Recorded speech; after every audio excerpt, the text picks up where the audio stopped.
Let's stick with the markets here. We've got a very special guest this morning. Jenny Johnson, President and CEO of Franklin Templeton, which has $1.5 trillion in assets under management. The 76-year-old firm was one of the roughly dozen to launch a spot Bitcoin ETF just last week after the SEC gave the go-ahead. Jenny, great to have you with us here on set. Thanks for having me. Let's start off with the Bitcoin ETF. I do want to, of course, get your take on the markets. But in terms of the Bitcoin ETF, we've seen massive inflows. That was expected in the early days. What do you expect as time moves on? And who are the incremental investors in this ETF, in your view?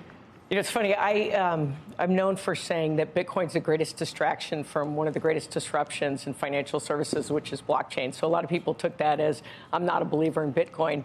And yet, you know, launching this ETF, you can see, obviously, the demand that's out there for Bitcoin. And I think there's a lot of reasons why that is.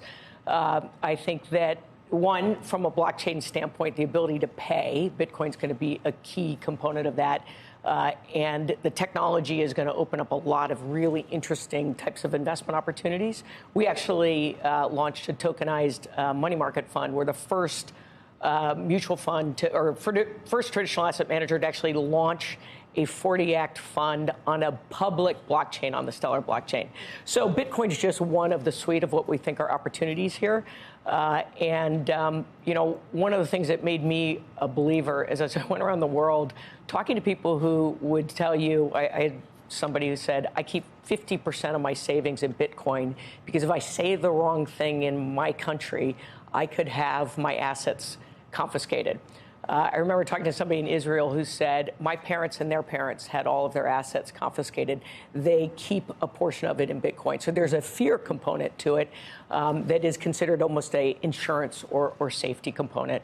But I also think it's really important to fueling what is a next real opportunity in this blockchain world. Right. So, I mean, the scenarios that you just outlined, that's the case for holding Bitcoin, the actual, you know, you have the keys to the security as opposed to investing in an ETF. Right, so there's a use case for both. For sure, but that still keeps a floor on the price, right? So it keeps on the floor on the price. And then if you've actually tried to acquire and deal with the keys, it's really complicated. Yeah. Right? I mean, I did it at one point, and then I was trying to actually figure out how to get back in, and it's hard. And so being able to open it up and have access to that through an ETF and just simply through your brokerage account is a much better way to access it. What's your take, just pivoting back to the market?